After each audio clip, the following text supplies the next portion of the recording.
तो देखो, बड़े भाई ने जो कहा उस बच्चे को, छोटे भाई को खराब तो लगा, दुख तो हुआ, लेकिन वही दुख उसको इतना आगे बढ़ा दिया कि आज वो अपने कदमों पर खड़ा होकर के बड़ी नौकरी का मालिक बन गया और खूब धन कमाने लग गया।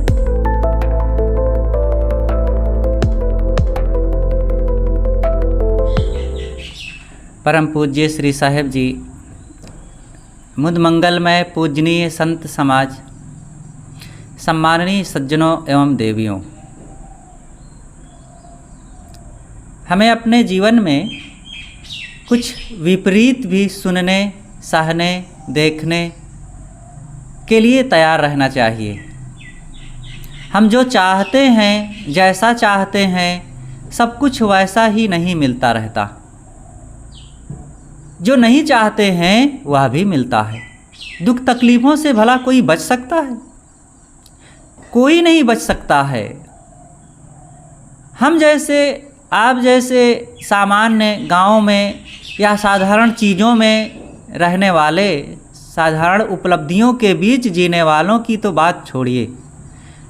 जो बहुत धनी हैं, जो महानगरों में रह रहे हैं और जिनके पास जीवन निर्वाह की बहुत सुविधाएं हैं, धन दौलत है, बहुत लोग हैं और अपार ऐश्वर्य अधिकार में जी रहे हैं, वे भी सदैव जैसा चाहते हैं वैसी सुख सुविधाओं को नहीं प्राप्त कर सकते हैं।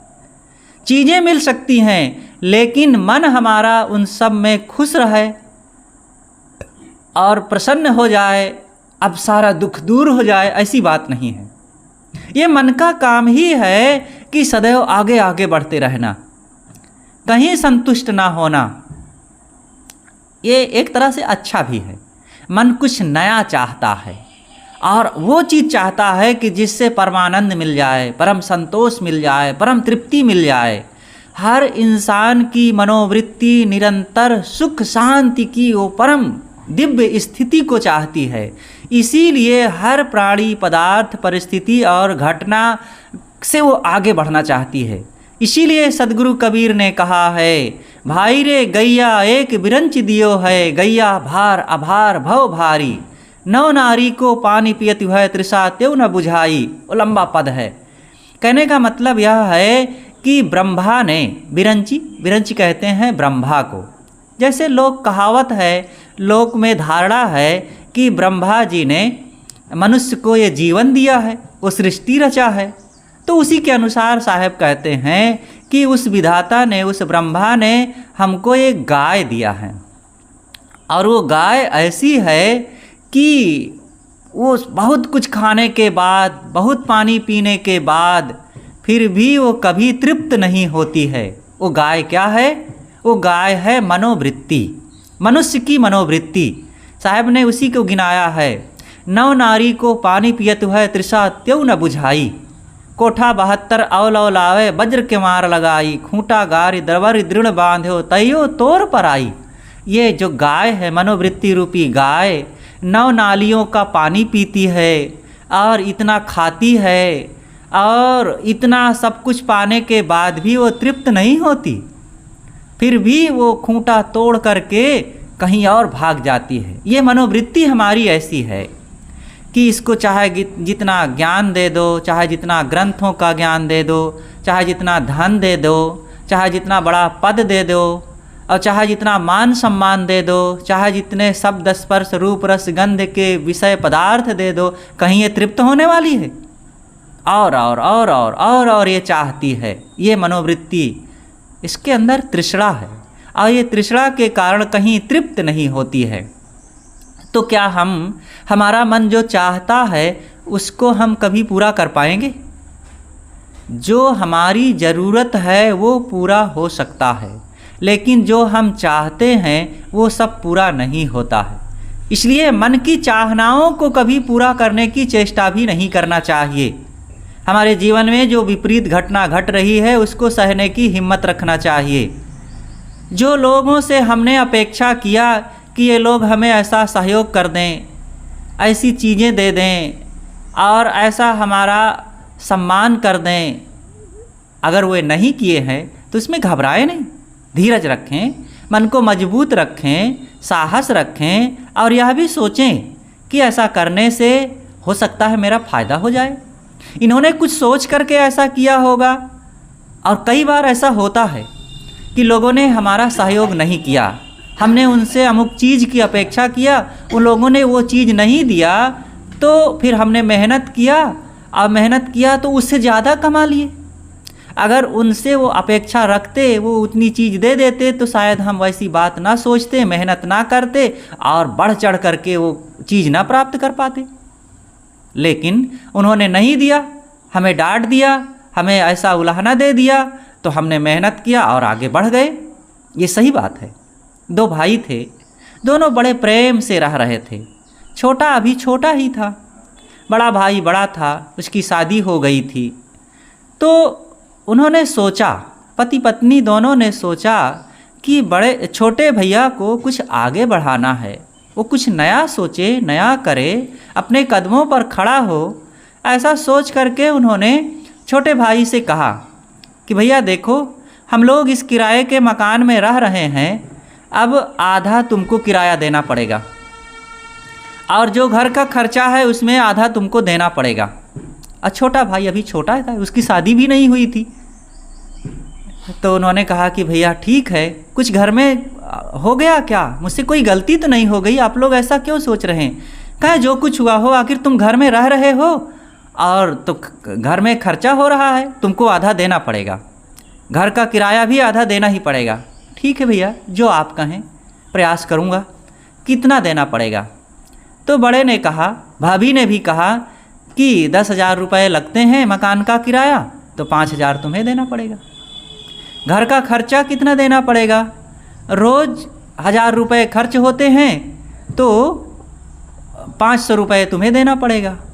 कुल मिलाकर के वो 10,000 का एस्टीमेट बता दिए कि 10,000 रुपये तुमको हर महीने देना पड़ेगा घर के खर्चे और मकान के किराए में।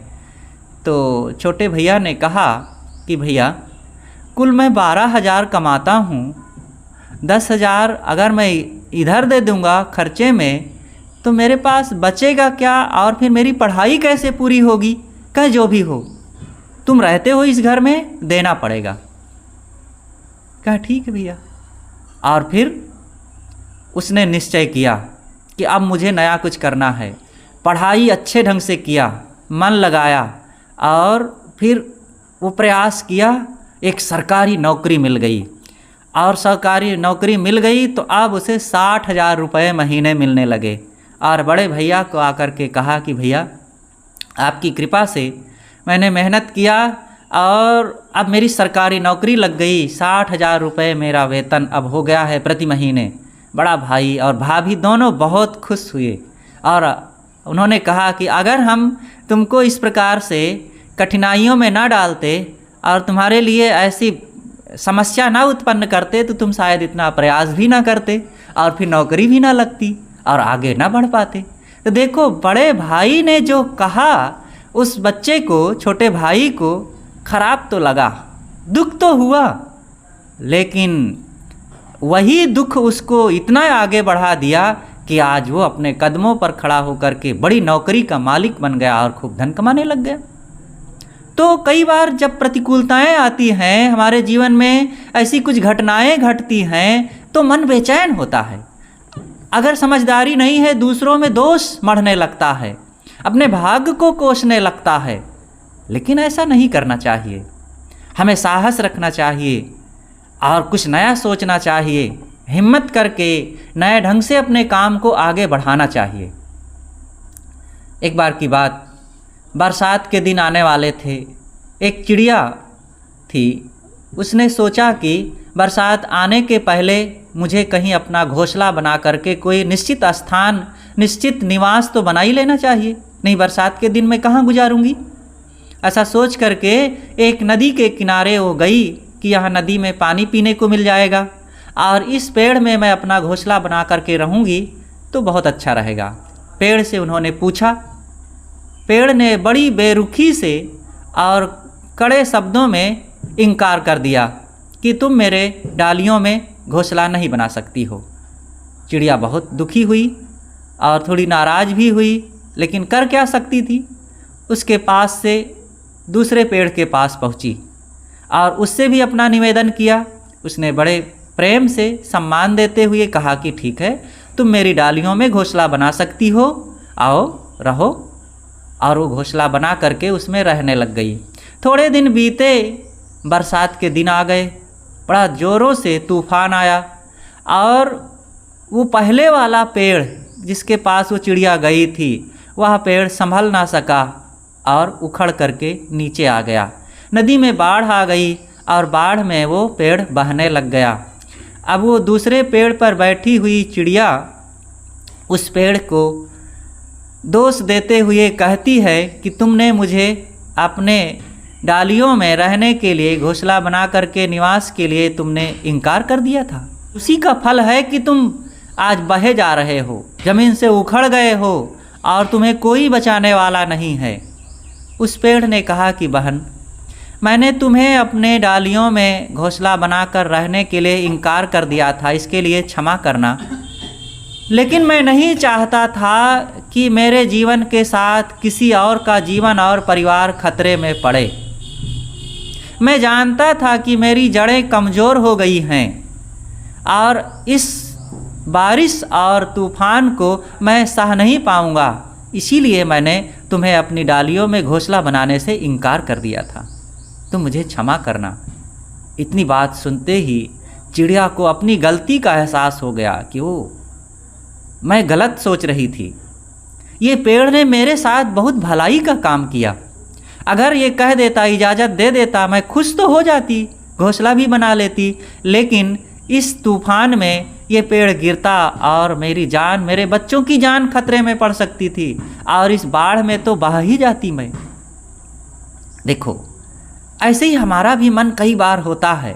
हम अपने भाई बंधुओं से, अपने परिवार से, अपने मित्रों से कई बार कुछ अपेक्षा करते हैं, कोई चीज़ मांगते हैं, कुछ रुपया मांगते हैं और उनका घर थोड़ा मांगते हैं कि हमें 1 दिन 2 दिन के लिए दे दीजिए। वे नकार देते हैं, कोई भी बात में नकार देते हैं तो हमारे मन में गुस्सा आता है। भीतर भीतर हम कुछ कह तो नहीं पाते हैं। कभी कभी तो कुछ ऐसे लोग होते हैं कि वो लड़ भी जाते हैं। अपने अच्छे अच्छे मित्रों, परिवार वालों पर वो जितना बढ़िया व्यवहार था वो सब को भूल करके और टकरा जाते हैं, लड़ जाते हैं, स्वार्थी कहने लगते हैं, घमंडी कहने लगते हैं। ऐसी बात नहीं है।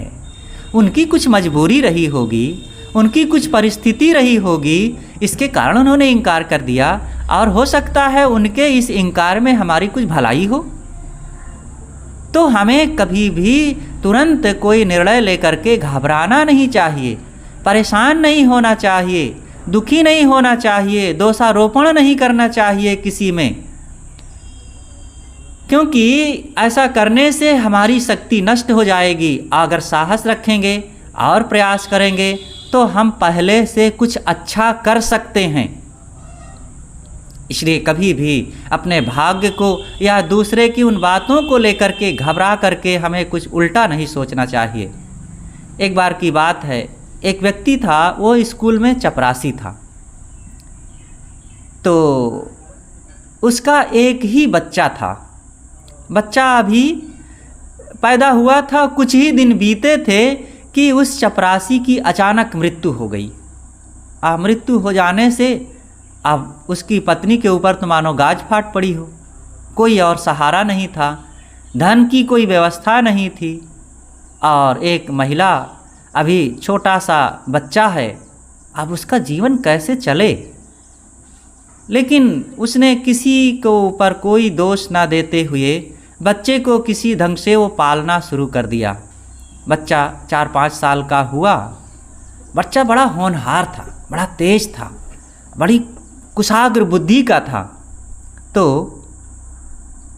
लोगों ने देखा कि ये बच्चा बड़ा तेज है, लेकिन ये महिला इसको पढ़ा ना सकेगी, इसके पास इतना धन नहीं है, इतनी व्यवस्था नहीं है कि इसको अच्छे से पढ़ा सके, अच्छे स्कूल में भेज सके।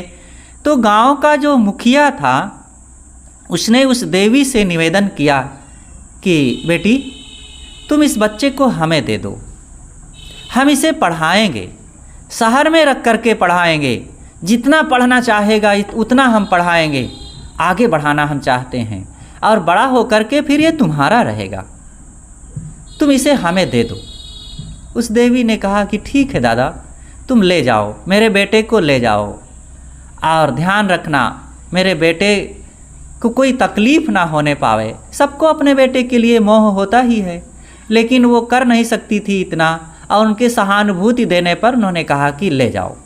और मुखिया जो गांव के एक वृद्ध थे, उन्होंने बच्चे को ले जा कर के शहर में एक अच्छे स्कूल में नाम लिखाया पढ़ने के लिए, और वो बच्चा पढ़ा, फिर कॉलेज में पढ़ा, अच्छी शिक्षा प्राप्त किया, और पढ़ लिख करके जब करीब 25 साल का हो गया तब उसकी बहुत अच्छी नौकरी लग गई।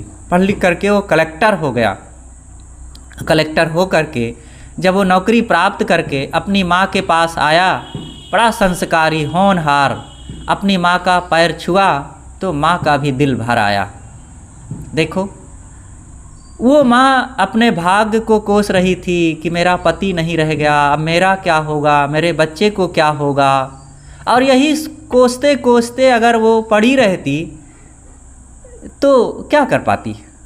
लेकिन उसका पति नहीं रह गया, उसके साथ बुरा हुआ, वो विधवा जरूर हो गई, लेकिन वो साहस किया और अपने कदमों पर खड़े होने के लिए निश्चय किया, काम किया, उसके लोग सहारा बने, और बच्चे को ले गए, पढ़ाए, और उसका बच्चा कलेक्टर हो। शायद उसका पति होता तो उसका पति भी थोड़ा मोड़ा पढ़ा पाता, और थोड़ा पढ़ा करके चपरासी बना देता उस बेटे को भी। इसलिए हमारे जीवन में जो कुछ घट रही है घटना, उसको स्वीकारें, और स्वीकार करके आगे बढ़ने के लिए निश्चय करें, घबराएं नहीं। रोग आ गया, तकलीफ आ गई, किसी ने अपमान कर दिया, साहस रखें, आगे बढ़ें, सोचें, हिम्मत रखें, और नकारात्मक ना सोचें, किसी को दोष ना दें, किसी से लड़ें नहीं, किसी को उलाहना ना दें। सब अपने प्रारब्ध का, अपने कर्मों का समझ करके हमें सहना चाहिए, और सह करके सकारात्मक सोच अपना करके आगे बढ़ना चाहिए।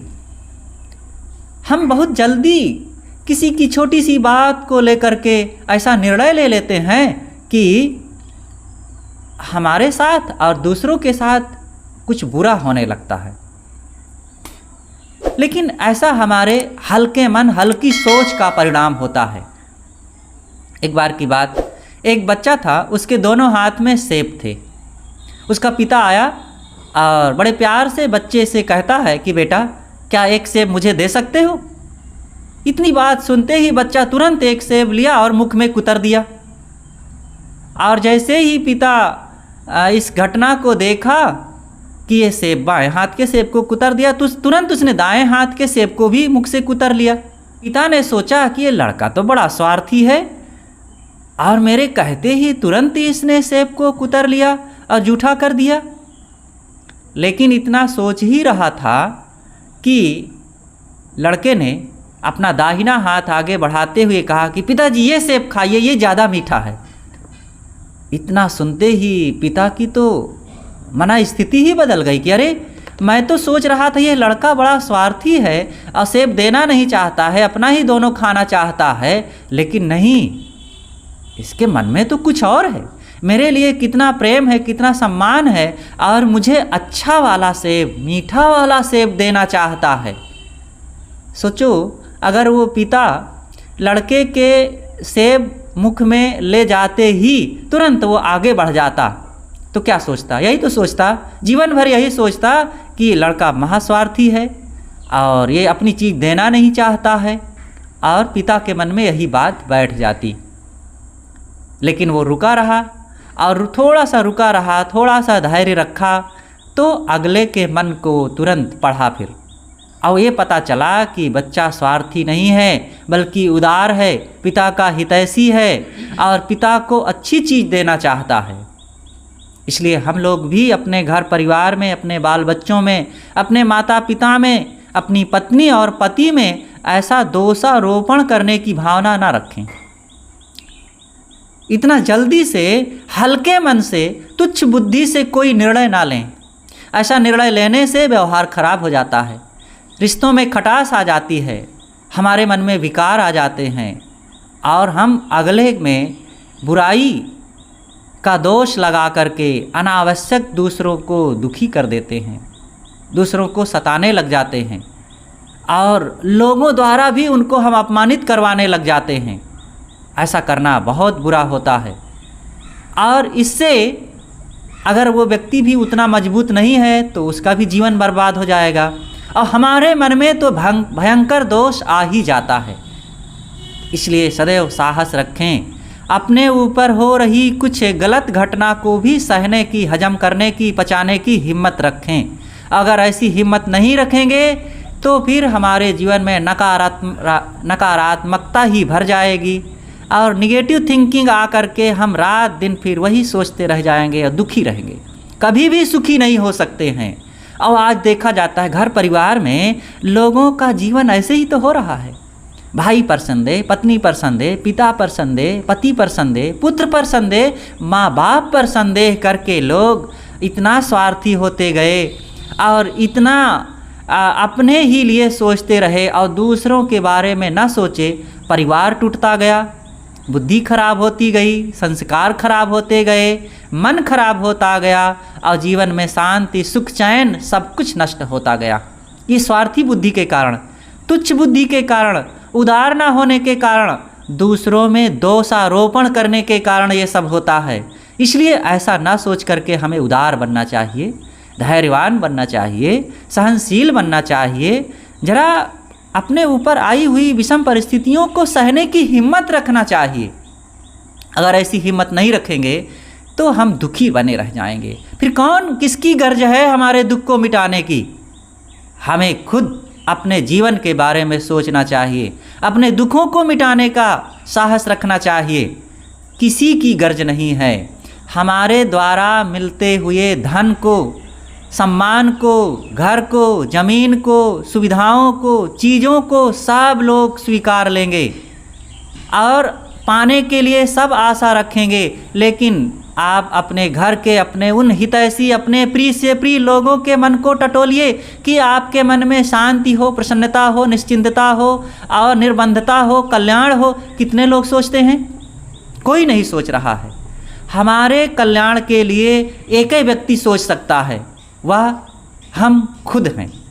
और अगर हम अपने मन को निर्दोष बना करके, अपने मन को निर्विकार बना करके, अपने मन को उदार बना करके, अपने विचारों को जरा आगे बढ़ा करके नहीं सोचेंगे तो कौन हमें दुखहीन बना सकेगा?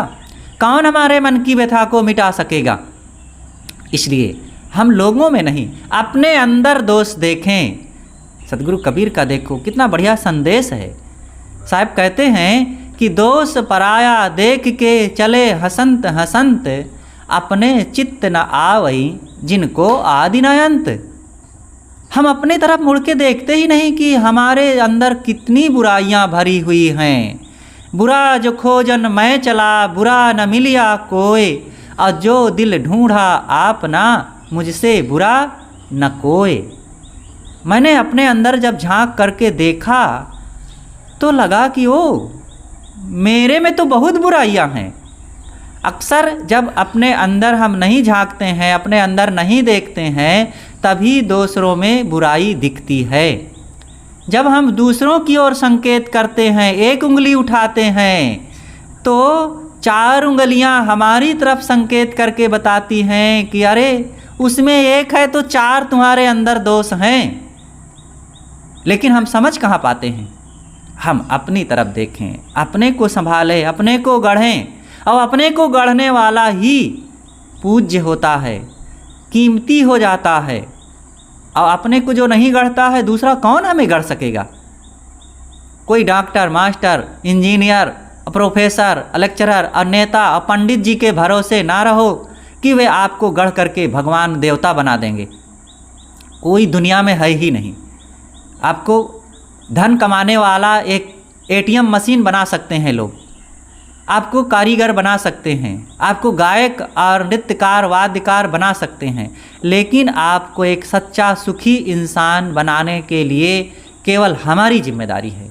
और ये सत्संग में जा कर के, गुरुजनों संतों के पास जा कर के वो न्याययुक्त बुद्धि ज्ञान विचार ग्रहण करके हम खुद अपने को गढ़ेंगे, तभी ऐसा हो पाएंगे। नहीं तो कोई ऐसा बनाने वाला नहीं है इस संसार में। हमारी खुद की गर्ज होनी चाहिए अपने दुखों को मिटाने के लिए, और हम किसी में दोष ना देखें। दोष देने वाला व्यक्ति कभी भी सुखी नहीं होता है और अपने को ही वो घोर पश्चाताप और दुख में डाल लेता है। एक राजा था, राजा का एक नौकर था और राजा साहब का भोजन बिस्तर कपड़ा आवास आदि की वो व्यवस्था करता था और यही कर रहा था, बड़े अच्छे ढंग से कर रहा था। रोज़ वो राजा का बिस्तर तैयार करता था। एक दिन उसके मन में आया कि राजा साहब इतने सुंदर मखमली बिस्तर पर सोते हैं, कितना आनंद आता होगा।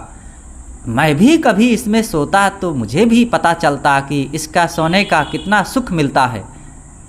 और सोचा एक दिन ऐसा सोचते सोचते वो निर्णय ले ही लिया कि अभी राजा साहब को तो आने में बहुत समय है, ज़रा लेट करके देख लेता हूँ। और वो लेट गया और सोचा कि ज़रा पूरी तरह से लेट ही लूँ। तो लेटा, फिर चद्दर भी तान करके ओढ़ लिया और अब 5 मिनट लेटा रहा तो उसको मीठी मीठी नींद आ गई और वो गहरी नींद में चला गया। और इधर और कुछ रात बीती थोड़ा तो रानी आई और वो भी देखी कि आज राजा साहब तो बहुत पहले ही आकर खर्राटे भरने लगे और बगल में वो भी लेट करके वो भी सो गई अपनी दूसरी चादर ओढ़ करके। अब और कुछ समय बीता, अब राजा साहब आए और राजा साहब देखते हैं कि नौकर लेटा हुआ है, अब बगल में उसके रानी लेटी हुई है। उनका तो पारा चढ़ गया और उसने कहा कि ये तो दोनों के संबंध खराब हो गए हैं, ये दोनों के मन खराब हो गए हैं, इनका स्वभाव बिगड़ा, चरित्र बिगड़ा हुआ है। और ऐसा सोच करके दोनों को मरवाने के लिए राजा ने निर्णय ले लिया। लेकिन सोचा कि ज़रा मंत्री को बुला करके मैं कुछ सलाह कर लेता हूँ। मंत्री को बुलाया गया, आया, देखा और मंत्री ने कहा कि राजन ज़रा परीक्षा कर लें। कहे परीक्षा क्या? आँखों से जो घटना देख रहा हूँ उसमें परीक्षा की और क्या ज़रूरत है? ये नौकर बगल में रानी लेटी हुई है और इसमें क्या परीक्षा कर रहे हैं? कहें राजन देखिए कभी कभी आँखें भी धोखा दे देती हैं, कल आराम से आप इस पर निर्णय लीजिएगा, ऐसे नहीं। कहें ठीक है। राजा गया दूसरी जगह सो गया। दूसरे दिन मंत्री और राजा मिल करके नौकर के पास गए और उस नौकर से पूछते हैं तो उन्होंने अपनी गलती स्वीकारते हुए उन्होंने कहा कि राजन मेरे मन में ये भ्रम आ गया था, मेरी बहुत बड़ी गलती है, आप जो दंड देना चाहे दे सकते हैं। और मैं रोज़ आपका बिस्तर तैयार करता था, मेरे मन में आया था कि मैं ज़रा एक क्षण लेट करके देखता कितना इसका सुख मिलता है, और यही भाव रख करके मैं लेट गया, मुझे नींद आ गई, मुझे कुछ पता ही नहीं चला और रात बीत गई। तब मंत्री को लगा कि ये तो व्यक्ति निर्दोष है, केवल इतनी ही गलती है कि राजा के बिस्तर पर ये लेटा और सो गया, लेकिन ये तो निर्दोष है, इसको कुछ पता ही नहीं है कि और कोई आया कि नहीं आया। रानी के पास जाकर के राजा पूछता है तो रानी हंसते हुए कहती है, अरे आज तो आप इतना सोए कि मेरे आने के पहले आप खर्राटे भरने लगे थे और सुबह भी इतना देर तक सोते रहे, फिर मैंने भी आपको नहीं छेड़ा और नहीं जगाया और फिर मैं आकर के अपना काम में लग गई। तब राजा को लगा कि रानी भी तो निर्दोष है, इसको पता ही नहीं है कि वहाँ नौकर सोया था कि राजा सोया था। तब उनको लगा कि अगर मैं अचानक कोई निर्णय ले लिया होता तो बहुत बड़ा अनर्थ हो गया होता। तो देखो ये थोड़ा सा जो धैर्य रखा गया, थोड़ा सा जो विचार कर लिया गया और थोड़ा सा जो किसी समझदार से सलाह ले लिया गया, बहुत बड़े पाप से राजा को बचा लिया। अगर वे तुरंत अचानक झटके में निर्णय ले लिए होते, रानी को मरवा देते, नौकर को ही मरवा देते, तो वही कि खीरा के चोर को कटार से मारने की दंड मिलता। किसी ने खीरा किसी के खेत में चोरी किया और उसको कटार से मारा जाए तो ये तो बहुत बड़ा दंड हो गया ना। खीरा की चोरी के लिए थोड़ा सा दंड होता है, तो वही उसकी जो गलती थी नौकर की बस इतनी थी कि वो राजा के बिस्तर पर लेट गया।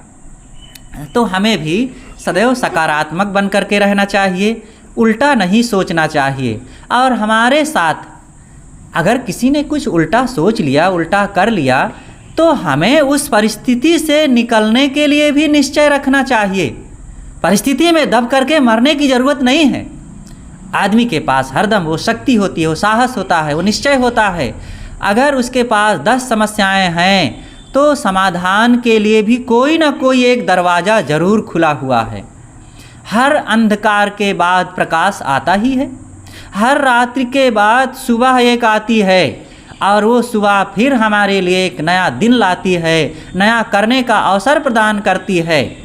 हर दुख तकलीफ़ के बाद एक पुनः फिर निरोगता और स्वास्थ्य का समय आता है, और फिर हम इस संसार में नया कुछ काम करते हैं। तो कभी भी हमें अपनी किसी बिगड़ी हुई हालत को या कुछ परिस्थिति को, अपमान की स्थिति को, गरीबी की स्थिति को, रोग की स्थिति को देख करके मन में टूटना नहीं चाहिए, घबराना नहीं चाहिए।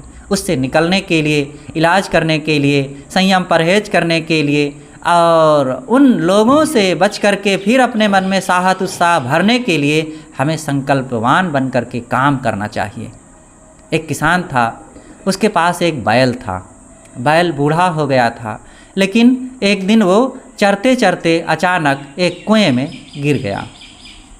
अब कुएं में गिरते ही बैल ज़ोरों से चिल्लाने लगा और अपनी उस तकलीफ़ से बड़े बड़े आंसू रोने लगा।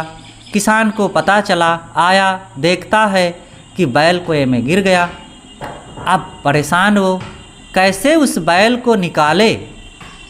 उसने मन में सोचा कि बैल तो बूढ़ा हो गया है और निकालने के बाद भी इससे कोई फ़ायदा नहीं होगा, कोई काम होना नहीं है। तो ऐसा करता हूँ कि अब मिट्टी डाल करके मैं पाट देता हूँ उसी में, बैल ख़त्म हो जाए, समस्या ख़त्म हो जाए। तो अपने पड़ोसियों को बुलाया और फावड़ा लेकर के वे आए और कुएं में मिट्टी डालने लगे। कुछ देर तक तो वो बैल बेचारा रोता चिल्लाता रहा, लेकिन सोचा कि अब चिल्लाने से तो काम बनेगा नहीं। उसके पीठ पर मिट्टी गिरती गई और पीठ की मिट्टी को झाड़ करके और पैर को खींच करके वो ऊपर हो गया। तो बैल को थोड़ा साहस आया और फिर लोग मिट्टी गिराते गए और जैसे थोड़ी मिट्टी होती पीठ के मिट्टी को झाड़ देता और पैर को खींच करके फिर ऊपर हो जाता। यही करता रहा। लगभग 1 घंटा बीत गया और ऊपर बहुत से लोग मिट्टी गिरा रहे थे और बैल बस यही करता जा रहा था। पीठ पर गिरी हुई मिट्टी को झाड़ देता और पैर को खींचकर ऊपर आ जाता। अब ऐसे करते करते वो बहुत ऊपर आ गया, एकदम कुएं के लेवल पर आ गया। और इधर लोगों ने सोचा, किसान ने सोचा कि बैल तो अब दब करके ख़त्म हो गया होगा। देखें जरा कितनी मिट्टी पट गई, कितना कुआं बाकी है पाटने को। और देखता है तो कुआं थोड़ा सा बाकी है पाटने को और बैल ऊपर खड़ा हुआ है। किसान को बड़ा साहस आया, अरे ये तो बहुत अच्छा हुआ, मैंने तो बैल के लिए नकारात्मक सोचा, लेकिन ये बैल ऊपर आ गया क्योंकि बैल ने सकारात्मक सोचा। हम भी ऐसा सोचें, हमारे जीवन में भी ऐसे ही सोच होनी चाहिए। हमारे लिए कोई उल्टा सोच सकता है, चलो कोई बात नहीं, उन्होंने सोचा। कुछ ऐसे लोग होते हैं, सब हमारे हितैषी ही तो नहीं होते हैं, हमारे लिए कोई गलत भी सोच सकता है। यद्यपि अधिकतम ये होता है कि हमारे लिए लोग गलत नहीं सोचते हैं, हमें उल्टा दोषारोपण करके उसमें अपने मन से, अपने जुबान से, अपने कर्मों से, स्वभाव से उल्टा कहने लग जाते हैं और फिर वे भी ऐसा सोचने लगते हैं। हर घर की ये बात है।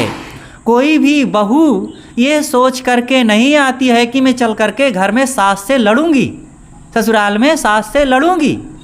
लेकिन सास जैसे ही बहू आती है और 4 दिन में बहू से अपेक्षा इतना पाल लेती है कि वो ऐसे बैठे, ऐसे खाए, ऐसे बोले, ऐसे बनावे, ऐसे रहे।